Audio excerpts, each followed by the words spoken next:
हरि हरि गोविंद श्री हरि हरि गोविंद हरि हरि हरि गोविंद श्री हरि हरि गोविंद। अभयप्रदानस्तबकः। अभयं भयमित्येतदुभयं सर्वदेहिनां यत्सेवा तदभावाभ्यां तामहं श्रियमाश्रये। अभयं भयमित्येतदुभयं सर्वदेहिनां यत्सेवा तदभावाभ्यां तामहं श्रियमाश्रये। भजामि तां त्वां भवरोगभीतिं पयोधिकन्ये परिहर्तुकामः। वह्नेर्भयं वायुभुवो ययैव न्यवारि तस्माच्च निशाचरीणाम्।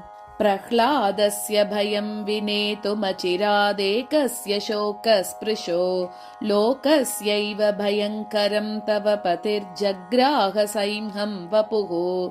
त्रैलोक्याम्ब तदीयकोपदहन ज्वालास्तु वेलातिगाः चाटूक्तैरमृतैर्निवार्य भवति चक्रे जगन्निर्भयम्। अशरणजनक्लेशालोकक्षणोपनतोद्गतेः स तव हृदयग्लानेर्भीतो जगत्पतिरिन्दिरे। अहह विहिते क्षाम्यन्नागः सहस्रमजस्रमपि उभयमुपयोरार्तेभ्य नः प्रयच्छति लोकयोः। मुक्तस्त्वया मुह्यति साध्वसंगतः सर्वाम्बयुक्तं खलु सात्वसङ्गतः। यस्तवामुपासीत भयाति चञ्चलां चित्रं स धन्यो न भयाति चञ्चलः। वन्देतमन्देतरनित्यबोधा नन्दे मुकुन्देश्च पुरन्द्रियस्त्वाम्। अत्रासमत्रासनमेति सैंहं चित्राममुत्रापि स याति रुद्धिम्। कारागारादपि किल भृशं तापदे पापदेहे हन्ता हन्ता मतिमति विपन्मिश्रितामाश्रितानां।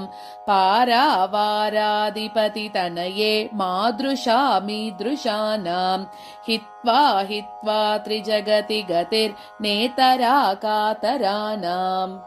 भावी यस्मिन् भगवति भवद्दृश्चिलेशः कृतार्थे त्रासोऽन्यासोपहत विपदस्तस्य न स्यात् कुतोऽपि। अस्मिन्नर्थे जननि सुरसा सिंहिकादेरभीतो लङ्कायामप्यविहत गति रामदासः प्रमाणम्। जनिमृतिजरा भीष्मात् ग्रीष्मातपोग्रतराद्भवात् जननि न वयं वित्रस्याम त्वदङ्घ्रिमुपाश्रिताः। सति बलवदालम्बे स्याद्दुर्बलोऽप्यकुतो भयः।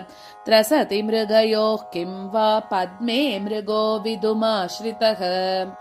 अनाघ्राता श्रौता स्मृतिभिरुपतिष्ठाश्च कमले समीचामाचारैरपि च विदिता धर्मनिचयाः। कतङ्कारं घोरं निरयमतियायामिति भयं जहामि स्मृत्वा ते जगदवनिवात्सल्यजलदेहे। विवित्सामात्सर्यस्फुरनदुरहङ्कारकुहनां पिशाचीभ्यो बिभ्यज्जगदभयदानैकनिरतां न तां भूतेशाद्यैरपगमितरक्षो घनमताम्।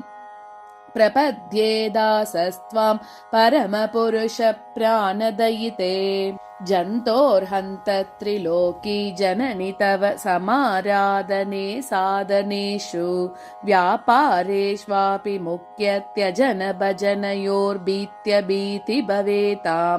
सुग्रीवं वालिभङ्गे त्वदहितदमनानुन्मुखं रामकोपात् भीतं पश्चात्तदास्ता वहनगतभयं तत्र दृश्चान्तयामः। रक्षस्तोमोऽप्यखिल भयकृत् राघव प्राणकान्ते त्रासोत्पत्त्यै न खलु भवति त्वत्पदाब्जानुकूले। कश्चन मातस्तृणमपि भिये कल्पते त्वत्प्रदीपे। प्राच्ये साक्षी पवनतनयः पश्चिमे काक एकः। कान्तारे महतीव संस्मृतिपते हन्तभ्रमन्तश्चिरम् विष्णोः प्रेयसि वानरा इव नरा वेलातिगग्नानयः सम्पातेरिव सन्मतेरत गुरुर्भूत्वा स्थितिं तावकीम् आज्ञालङ्घनभीतिमम्ब जगति प्राज्ञा हरे स्वामिनः पादाब्जं भजनादिकर्मणि सुरैर्यस्यैव कर्मीकृतम् यो दत्तेऽर्कयमेन्द्रवह्निमरुतां बीतावपादानताम् तस्याप्यम्ब सकृत्कृतप्रपदनस्तेऽस्मीति याचन् जनोऽपि अत्रासार्पणसम्प्रदानमभवत् देवि प्रसादेन ते आरोढुं किल यत्सनीडममरा बिभ्यत्यहित्विन्मुखाः तद्ब्रह्मापि तवाश्रयेण सुलभीकर्तुं न भीतोऽस्म्यहम् लेढुं दाडिमकल्परत्नखचितं राज्ञः किरीटं रमे किं वा सर्वदुरासदस्य दयिता केलीशुकस्त्रस्यति दातव्या स्वयमेव दाशरथये देवीति यो वीतभिः अग्रे साग्रहमग्रजस्य कथयन्नार्तो दशास्यानुजः तस्मै त्वद्दयितेन दत्तमभयं प्राज्यं च राज्यं रमे यत्स्वल्पं व्यसनं भवेत् तव कृते तद्भूयसे श्रेयसे तव साधुवर्ष्मनवसारसालये भवसागरान्तरवसादमेयुषाम् अभयाय भात्यशुभया तु दीप्तिहृत् प्रभया सुवर्णनिभया मनोरमम् प्रत्यासीदति मृत्युरन्वहमहो गत्या गतिभ्यां रवेः पापीयानहमस्मि पापिनि जने कोऽपि च वैवस्वतः किं वा भवितेति वेङ्कटपतेः क्रीडा सकित्रस्य ते मह्यं गर्ह्यतमाय मातरभयं देया दयालो स्वयम् परब्रह्म प्राणप्रणयिनि हरब्रह्म मघवन् मुखानां लेकानामपि भयमभीतिश्च भवतः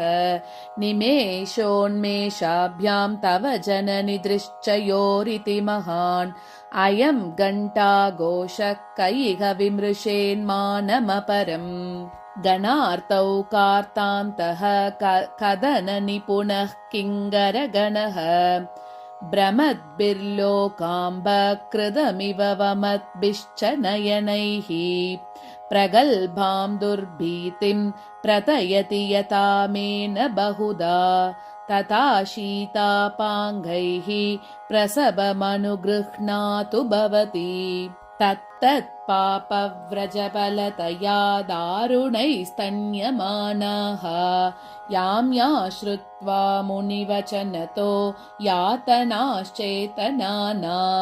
कामं भीतः कमलनिलये कम्पमाना किलाङ्गः विश्वस्य त्वामहमशरणो विश्वदात्रीं प्रपद्ये देशे काले सततविकृते देवि देहस्य वृत्तेः दृश्चे शौरेरगजुषि जने तीक्ष्णकोपे च चित्ते भीतिः प्रादुर्भवति महती शक्तिमत्या भवत्याः कारुण्यार्द्रे मृदुनि हृदये चिन्तिते हन्तधैर्यम् बाधन्ते विषया बहिः सततम् अभ्यन्तस्तु कामादयः त्रातुं हन्त विपन्नमर्णवसुते दात्रादयोऽप्यक्षमाः शक्तो यद्यपि केशवः सदुदुरा राधः स्वयं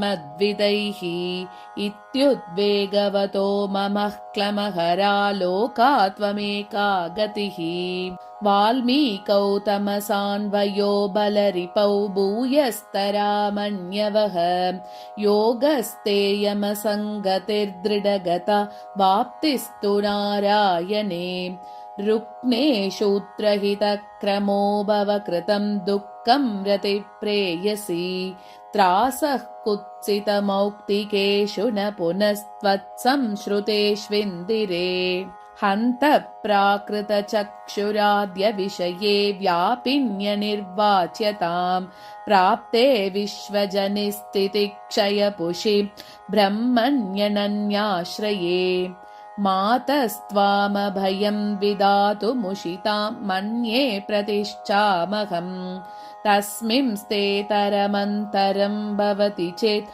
कस्यात्र न स्यात् भयम् दशमुखसहजं तं देवि नाम्नार्ततो वापि उदितमुखविकारं भीतमप्यूष्मनाप्तम् अकुरुतर रघुवीरस्त्वत्प्रसादप्रभावात् अभयवितरणेन क्षिप्रमानन्दसान्द्रम् अल्पश्रुतेभ्य इव राशिमनादिवाचाम् अंहस्तदिभ्य इव बिभ्यतमर्पगं ते पुण्यैः पुराणवचनैरिव वीक्षणैस्त्वम् उच्चैर्नृसिंहसखि माम् उपबृंहयेताः दुष्कालानुगुणक्रमैः श्रुतिपथा विष्कारनिष्कासकैः निष्कारुण्यतमैस्तुरुष्कयवनैः निष्कारणद्वेषिभिः कञ्जावासिनि तत्समैरपि जनैः सञ्जायमानं भयम् त्वं जालेन दृशां हि तारयसि न कञ्जानिवाम्बोनिधिम् काकाभयप्रदेति प्रश्नो यत्वाचकः समस्तपदः स्वयमुत्तरतां दत्ते रमा समस्तोत्तरा विराजति सा काकाभयप्रदेति प्रश्नो यत्वाचकः समस्तपदः स्वयमुत्तरतां दत्ते रमा समस्तोत्तरा विराजति सा इति श्रीमद्वेङ्कटाध्वरिविरचिते श्रीलक्ष्मीसहस्रे अभयप्रदानस्तबकः हरि हरि गोविन्द श्री हरि हरि गोविन्द हरि हरि हरि गोविन्द श्री हरि हरि गोविन्द